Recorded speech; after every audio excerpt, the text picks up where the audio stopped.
August ninga sahni somni parugani breaking news.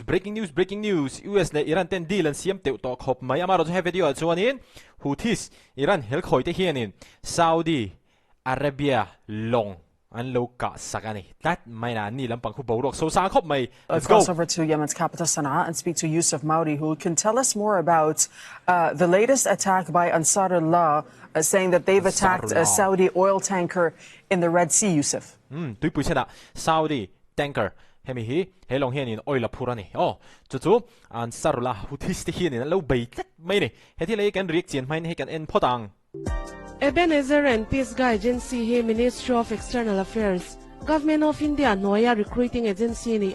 foreign na thok du te tan agency ring tlak le bilchian tlak tak kan ni tin training center fil file le hostel thing thanuam tak omboke kan naute an ma ni du tak le pom that na kan zon sakin an kalmain engkim fil file tak ruwa man chinani foreign anom chung zongin an har satna te vilzui reng chinani tin ke mani Noya kalte chu central license nei chawtenan ti thei insurance kan ti sak thei boke foreign na thoi du chuan min lo pan ve ngei donia Ebenezer and Peace Guy Agency phone number 8131984127 7005362905 foreign na thok du te ta no in lo pan ve theu donia rigla let's go. Come on chongro. Yes, these are long-range precision water-to-land ballistic missiles. Water-to-land ballistic missile long range. Mun lataka changa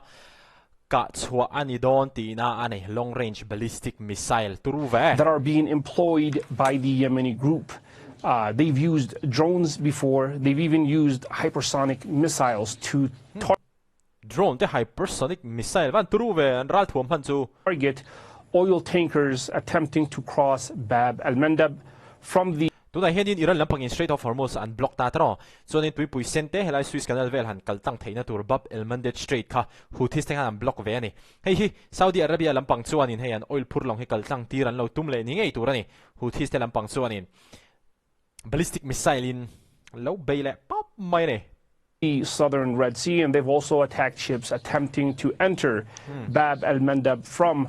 the Gulf of Aden and the Arabian Sea. The Ansarullah group is making it clear to Saudi Arabia that this is a blockade for blockade equation. And a lot of people are asking, what does this mean exactly? Blockade for blockade ka heta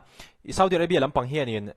Houthis tena an control ram a hianin hey an chak khai mamo ang chi song te kha lak lu kha khap sakani Saudi Arabia hian mo chu Houthis te hianin khatiang ni ka chuan an tia tin khatiang ani baka khan khatia Saudi Arabia ina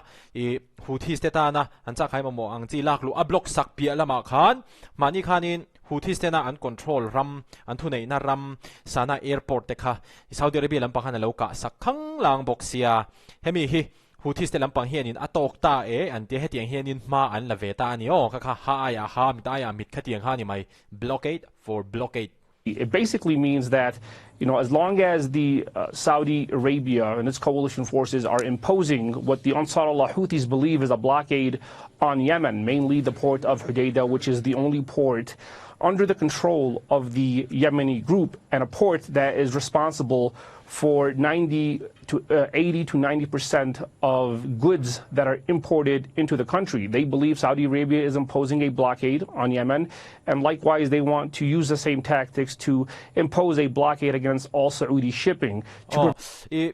Houthis tan hianin long chol na mun pakhat hi Saudi Arabia lampang hianin an block sak ni na lang ani paron soidam pang hi chuan mo chu wang chuanin Saudi Arabia po hianin hei a shrek na sa ani Houthis te Iran hel khoi Houthis te hi ti hanin an long chol na mun an mani control ve te an thuan nei na ve ang chi te kha Saudi Arabia na block saka mani an airport te abom sak bok ani khatiang hanin Saudi Arabia chuanin Iran hel khoi Houthis te laga khanin tiang hanin action lo la a chu Houthis te po hianin ngai thei to lo te hi a chiang ve thawani amaro chu ta hianin tunge dikjok tunge diklo jok chu ka hre thei chuang lo amaro chu a dikjok ang alang chu obviously Saudi Arabia te hi an dikjok ang chuanin alang chianga a chan chu Houthis te hianin tutengen support kan ti chuanin Iran mo hi Iran hel khoi terrorist kan ti ang chi terrorist organization kan ti ang chi kha an hi miawani chu wang chuanin hetianga Houthis te na an thil ti hianin Saudi Arabia chau ang hong lo wa ram tam tak insum don ton na kha ang hong vek mai ani prevent Saudi Arabia from exporting oil and also preventing Saudi Arabia from importing, which is why they are also attacking ships that are attempting to import. Kataka Saudi Arabia henin oil thon chuak thailo an ram economy ta na poimo deuh mai oil thon chuak thailo wa tin an ram mo turang chi te po kha import kan tiang chi te po kha mo an lak lu theina tur zong kha Houthis te hianin an dan sak vek mai ne goods, products, and cargo ships into Saudi ports. According to the statement that was released earlier, these attacks will continue to increase and will continue to escalate. Va bon ve ha chu Houthis te lampang pon la por chho khop mai hetiang hi Saudi Arabia lampang ina khatiang an ti chung chu Houthis te la kha khatianga nge man lo lak ve chung chu Houthis te po hianin tiang hian Saudi Arabia long te po hi ai na sa zokin kan be chho zelang boruak hi a sosang zelang ting zong hianin Houthis te hianin Saudi Arabia hi an vo ngam tat mai ne tuna hian mo hei hi chu Iran atang hianin motivation an la te po hi ati ve thein ka ria a chan chu Iran te po hi US ta kan an la tlom du mi lo ni US hianin na bom ngun to ania bom chiat thei tur ang zong chu bom cheve de uvek to ni na langa ti chung chuanin Iran hi tlom an tum lo shrim ani hei hi Houthis te lampang po hianin khai so pu ber te po an tlom du lo an thianga an lo in fui phur te po ni ve mai thei ani. And no negotiations. We haven't been hearing about any negotiations from either side. There was negotiations taking place in Oman. However, those negotiations have stalled between Saudi Arabia and the Yemeni group as. Tuna hianin an la in belaw ni an heram pani te la in dor lo ni hei hi tuna kan hriat thei chin chu ani hetiang ani hi chuanin an in dor lo wa hetianga an in kapa an in von ni chuanin tiang hianin boruak hi om chho ve charin ka ringa Omana khanin Saudi Arabia le Yemen Sarkar te Houthis te kha an in biati kha news ron om zuaya amaro chu kha chan tam tak awang khanin kha in biak na kha engma lo maya khani ti khan an changta a tuna hianin US le Iran te hi chuanin deal siami an tum khop mai na langa hei video pakhat kan ka riak hwala chuanin US nearing major Hormuz deal as Trump issues chilling warning to Iran hi minute somni pakokal ta le ka an ron post thar kha ania fresh rem khop maya he Mizo hianin kan riak thei tura nga ilamo ti chuan Saudi Arabia le Houthis te inkara hi chuan tuna bi hi chuanin in biak na a om lawani in rem siam tuma in biak na te ten min enge